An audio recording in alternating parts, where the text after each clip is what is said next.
Selamünaleyküm. Bismillahirrahmanirrahim. Ve salatu ve selamu ala Resulü Muhammedin sallallahu aleyhi ve sellem ve de Resulü ve sadat ashabı ve şeref destur. Ve inşallah fazla sançı Muhammed Allah kârmedet. Tarikatına ashabı ve hayru fil camiye. Allah daima şükretmek lazım. We must always be thankful to Allah Almighty. Bu Allah'ın sevdiği yolda olan insan şükrü daim olması lazım ki A person walking upon the path of Allah Almighty, which Allah Almighty loves, must be in a state of constant gratitude. Allah istediğine hidayet verir, istediğine yoldan çıkarır. Because if you walk on Allah Almighty's path, you must know that you have been chosen and guided by Allah Almighty to this path. For Allah Almighty guides whomever He wills, and He places whomever He wills upon His path. Onun işine karışılmaz. No one can interfere with His affairs, Hikmetine akıl ermez. and His wisdom is beyond human comprehension. Onun verdiği şeyleri başkası veremez. And no one else can bestow the things He Almighty Allah provides. Onun için bu yolda olan insan şükretmek lazım. Therefore, a person on this path must always remain grateful.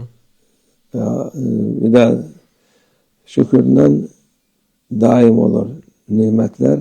Furthermore, blessings are preserved and made permanent through gratitude. En büyük nimet de budur.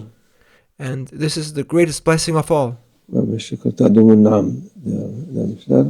Şükürden nimetler daim olur. If you are grateful, I will surely increase you in favor, Allah Almighty says. It is through gratitude that blessings become everlasting. Bu iman nimeti, tarikat nimeti, şeriat nimeti, o yolda olmak büyük bir Allah Azze ve Celle'nin ikramıdır. The blessing of Iman, the blessing of being a follower of the Tariqah, the blessing of adhering to the Sharia, being on this path itself is a tremendous favor bestowed upon us by Allah Almighty. Bize ikramıdır.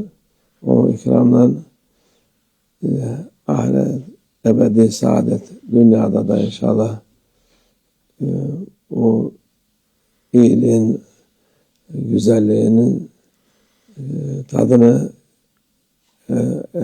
eren olur. And it is through that favor that one attains eternal happiness in the hereafter and in this world, inshallah. One becomes someone who truly tastes that goodness and beauty. Bu şey Allah onlara o tadı verdi mi Allah Azze ve Celle başka şey güzel gelmez kendilerine. And once Allah Almighty grants them that taste of everlasting bliss, nothing else will appeal to them. Günahlar, kötülükler onlardan nefret eder. They will then absolutely despise sins and evils. Onlar düşse bile yani öyle yapışıp durmaz.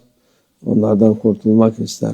And even if they stumble into them, they do not cling to them. Instead, they immediately want to break free from sins or an evil or bad action. Çoğu insan bu zaman insanı Allah muhafaza etsin kötü şeylere alışıyor. Many people, the people of our current times, and may Allah Almighty protect us, are becoming accustomed to bad habits. Kötü şeyler alıştı mı onu bırakmak zor oluyor. Once someone gets used to doing bad things, it becomes very difficult to abandon them. İşte o da imanın eksikliğinden, And this happens due to weakness in faith. onlardan tat alıyor zannediyor. Halbuki They mistakenly believe that they are deriving pleasure from those sins. öyle bir şey yok. However, there's no such thing as deriving pleasure and satisfaction from sins.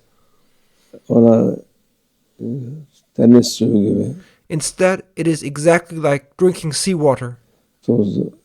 Susayınca deniz suyu içen insan daha fazla susar, daha fazla ister. When a thirsty person drinks seawater, they only become thirstier and intensely crave more and more. En sonunda da patlar gider. Yani o faydası sonu yok. And as they drink more and more of that salty seawater, in the end, it destroys them. It brings absolutely no benefit and leads nowhere. İnşallah muhafaza etsin. May Allah Almighty protect us all. Bu nimetlere şükürler olsun. Limitless thanks, infinite thanks be to Allah Almighty for these blessings. Allah bu nimeti daim etsin inşallah. May Allah Almighty make this blessing permanent for all of us, inshallah. Hepimize olmayanları da versin inşallah. And may He also grant it to those who do not yet have it, inshallah. Allah nefsimizden muhafaza etsin hepimiz inşallah. May Allah Almighty protect all of us from the evils of their egos and from our own egos, inshallah. Ve minallah tevfik. El Fatiha.